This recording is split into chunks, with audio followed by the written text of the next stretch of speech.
And hello, everyone, and welcome back to the Chapter Conversations podcast. I'm Ron Poff, Associate Professor of Practice here at Virginia Tech. And today, I'm thrilled to be joined by Professor Tom Deutsch, a member of Virginia Tech's Howard Feiertag Department of Hospitality and Tourism Management. We're going to be diving deeper, as we do in our chapter conversations, diving deeper into Chapter 16 of our Fundamentals of Business text.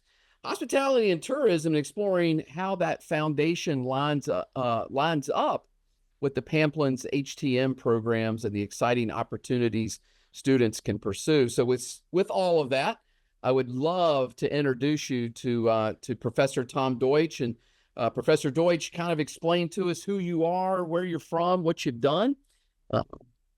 Wonderful. Well, thank you, Ron, again for the invite, and it's great to be with you today.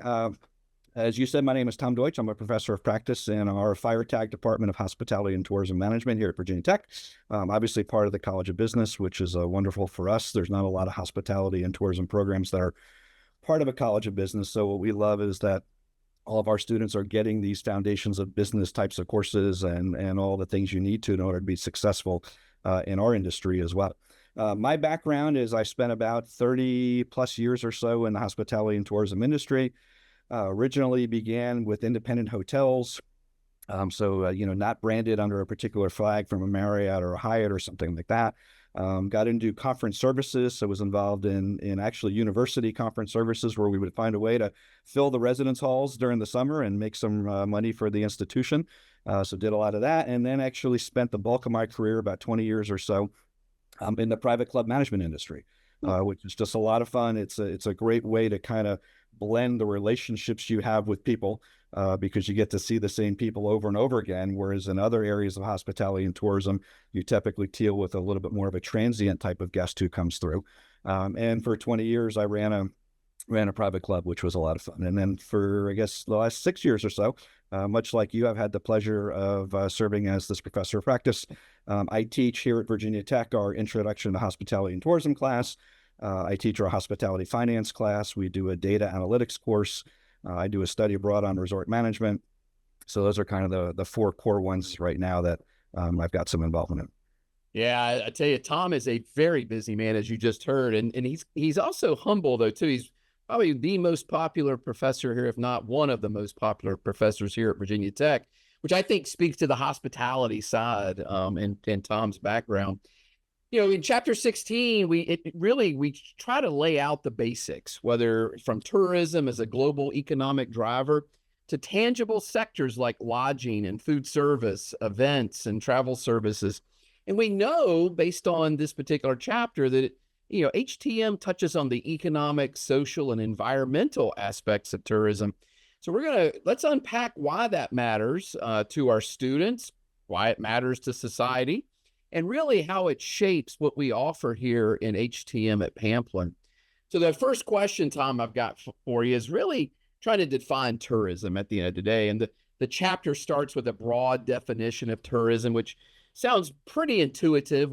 Many of us have traveled before, but the definition of movement of people, whether it's for personal or business reasons. And so the question is, how does Pamplin's HTM curriculum use this foundation to teach students about the broader ecosystem, businesses, government, communities that touch tourism?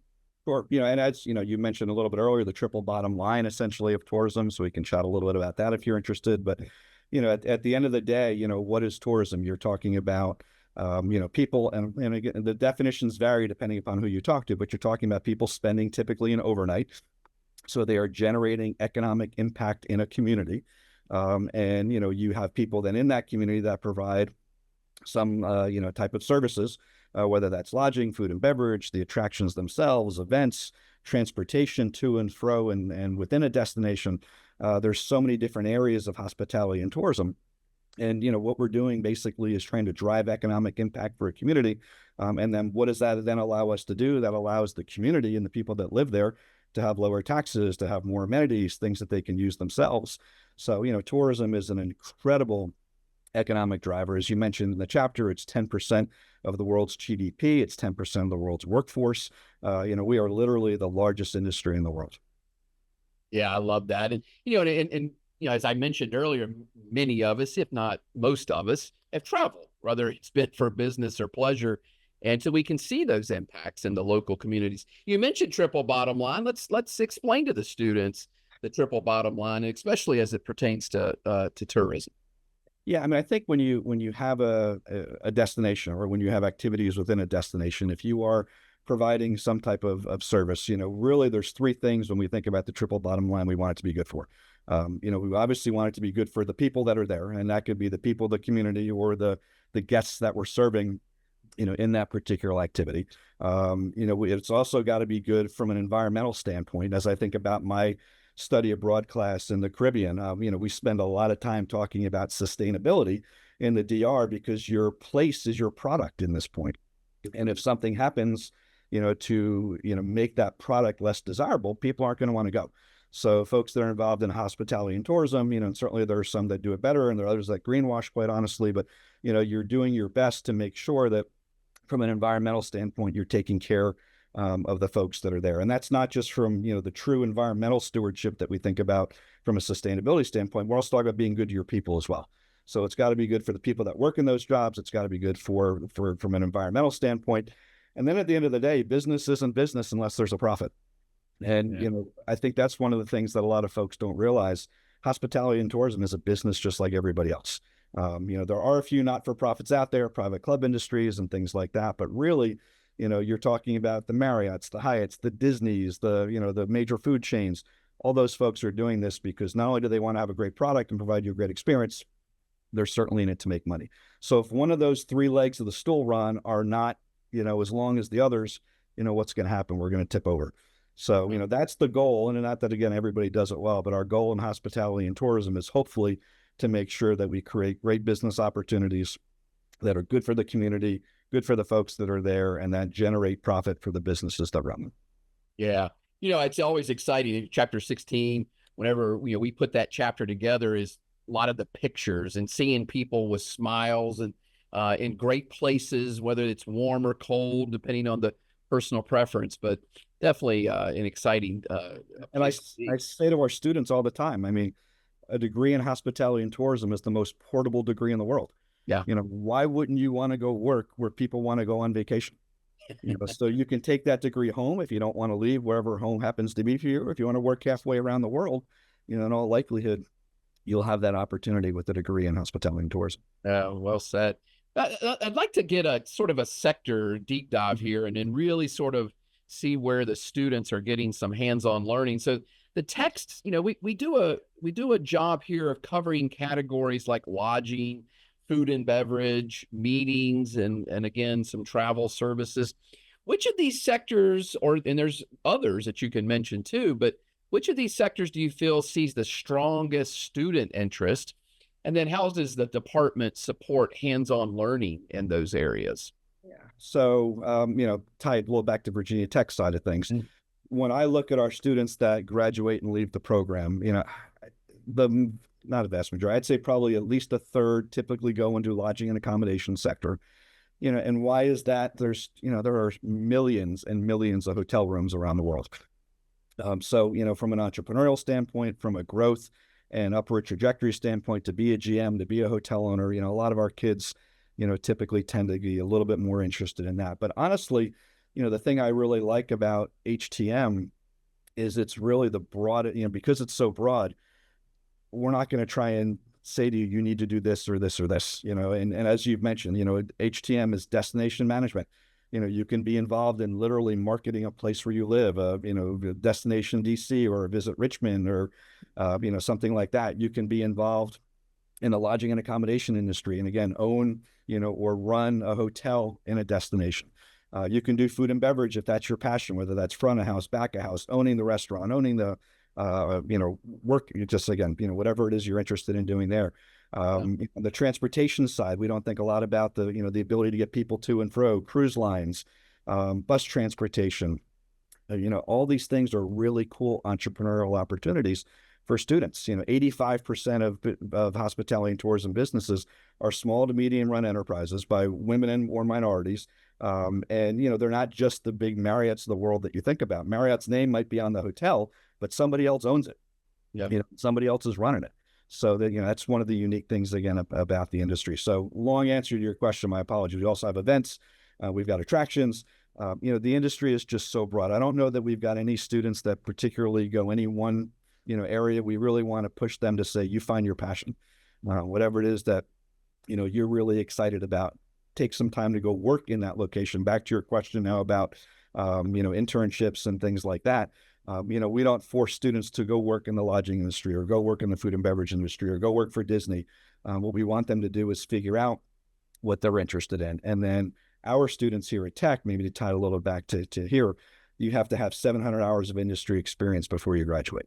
So usually that's a summer job after your freshman year, and then you're going to continue, probably end up with well over 1,000 hours in all likelihood before you do graduate. But by the time you get to junior year and after you've taken a couple of prereq classes to give you a little bit more of the foundations of HTM, we have a field study experience.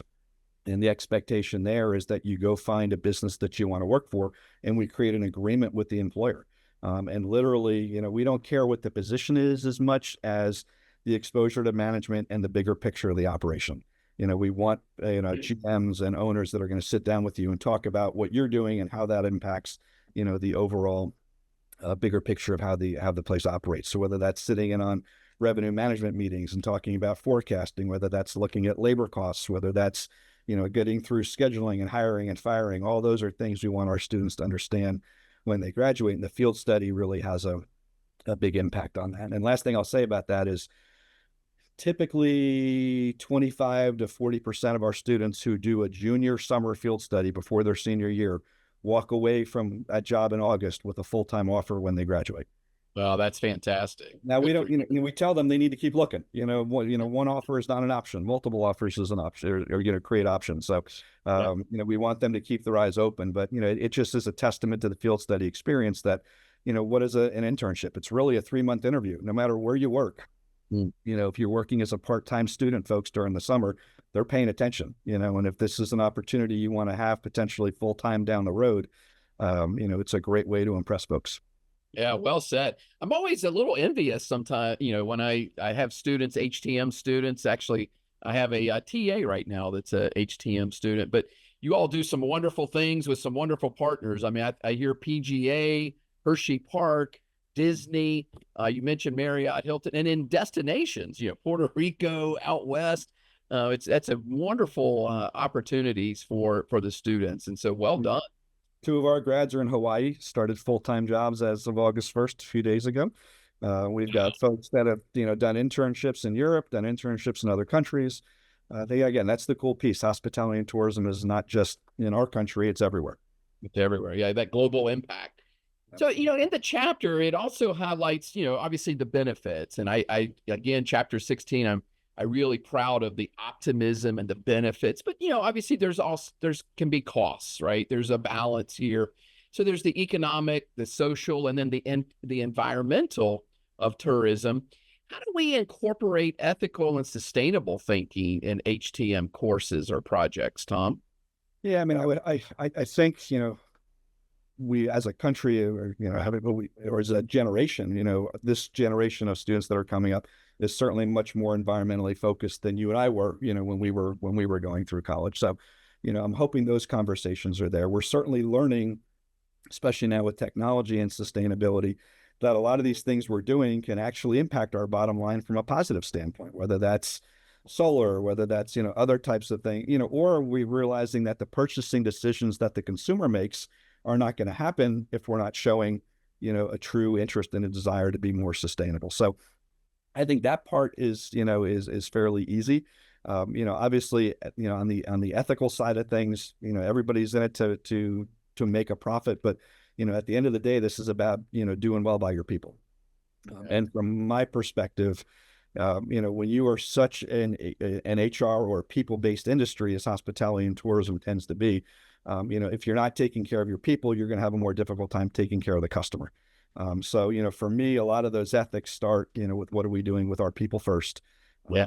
And obviously making good decisions that not only are good for the company, but, we as hospitality and tourism businesses, our home is wherever we happen to have this business. So we certainly want to be good, to the community that is around us as well. Yeah, that's awesome. Great to hear.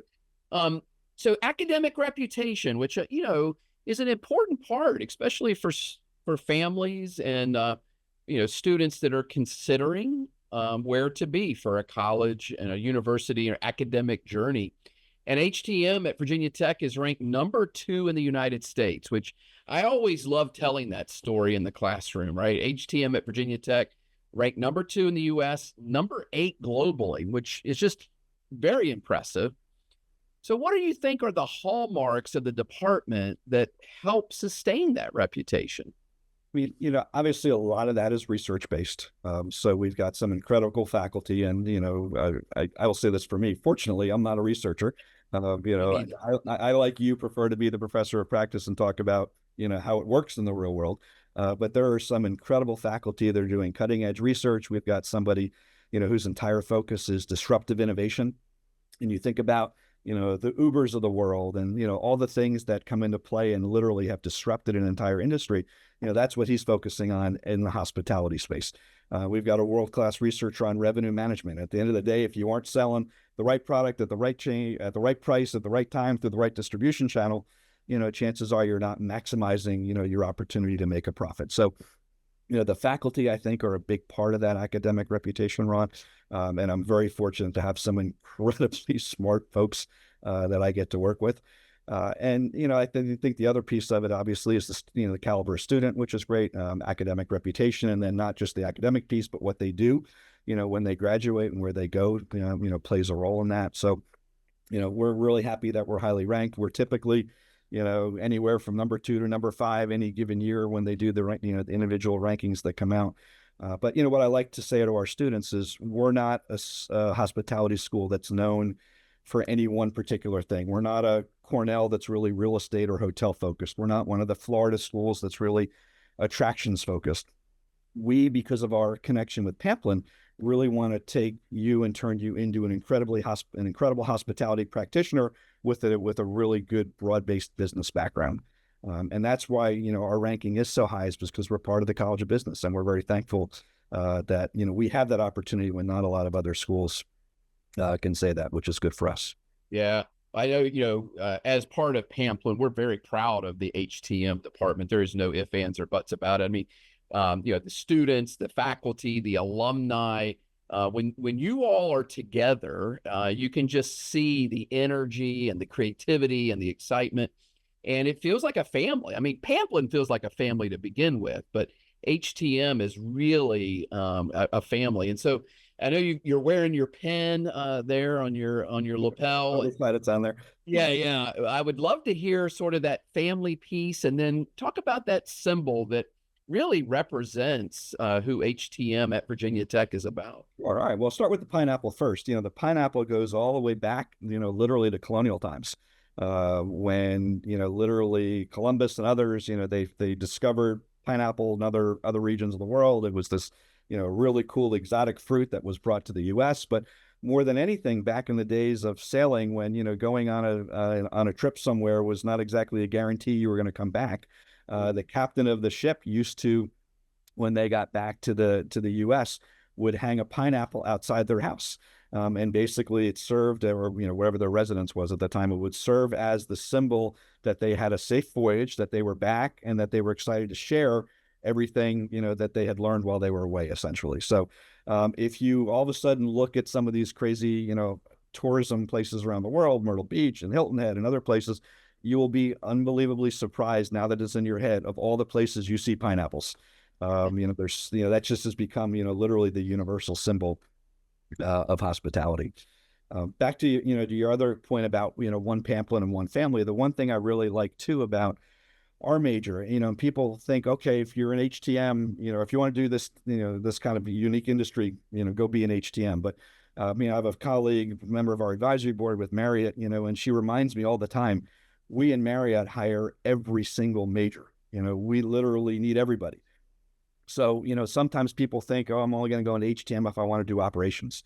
But imagine, Ron, if you were HTM in management, your department, and you were doing management, consulting, and analytics, you could go consult for hospitality and tourism companies on how to improve.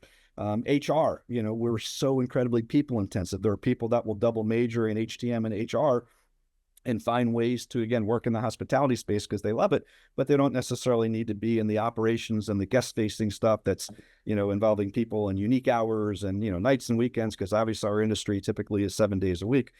So there's so many really cool opportunities to pair HTM with something else in Pamplin, if that's of interest to you. Think about supply chain, think about cybersecurity.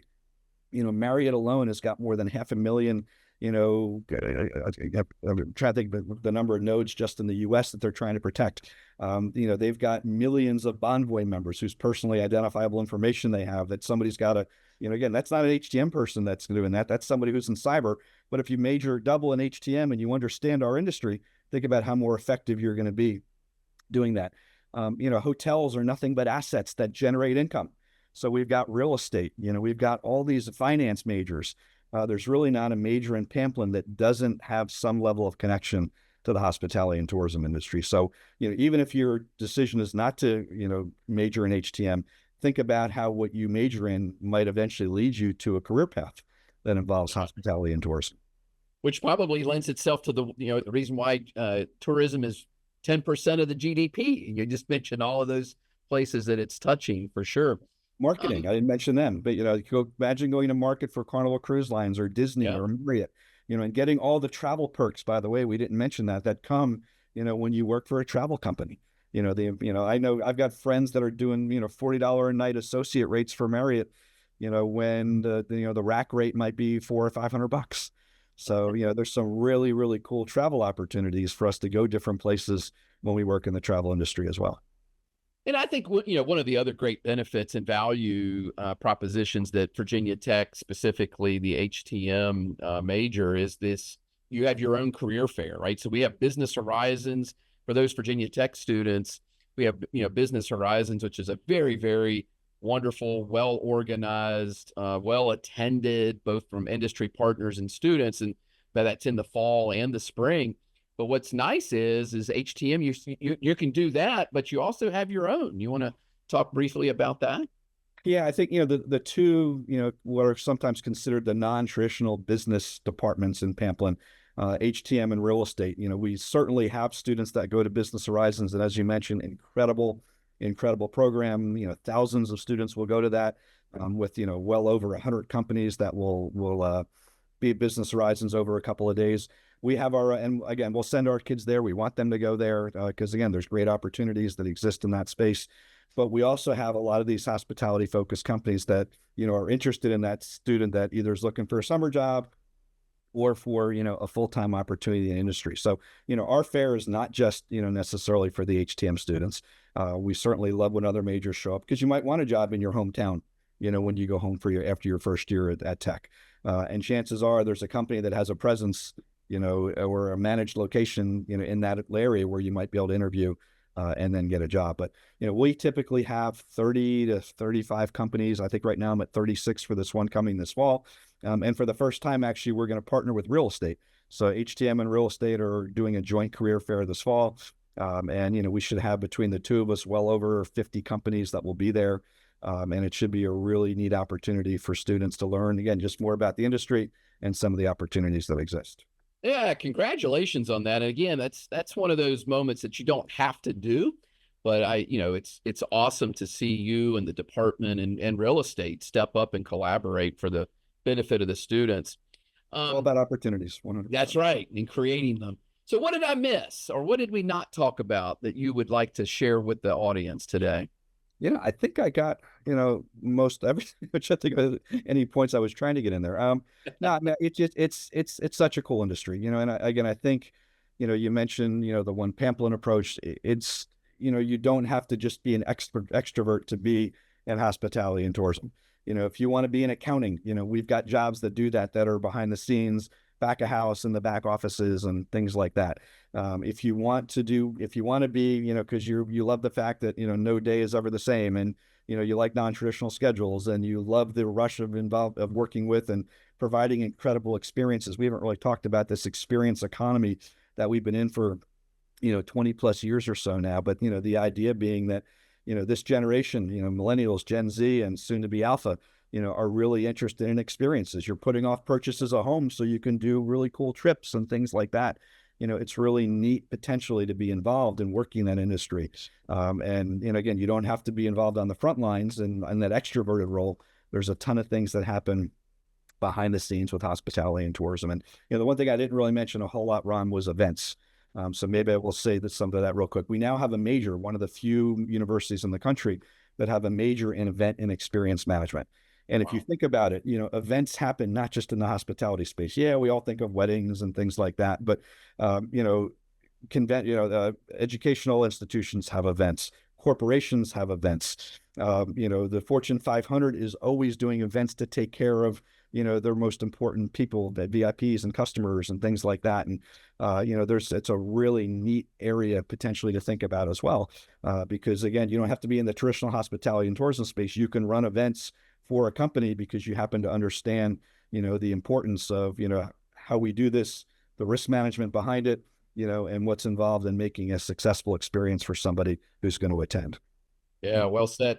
I always think sports. I'm sorry. And last thing, because we didn't really talk sports. Sporting events. There's just so many things out there that you can combine a passion for, and find a way to again connect it back to hospitality and tourism.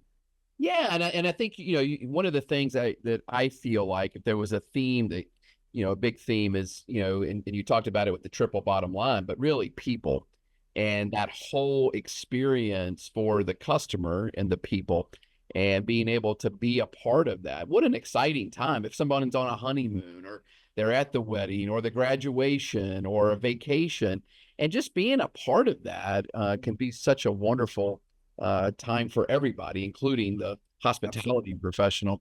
Yeah, and because we're so people focused, as you think about the world of AI and how that's changing, AI has done incredible things for us to make us more efficient.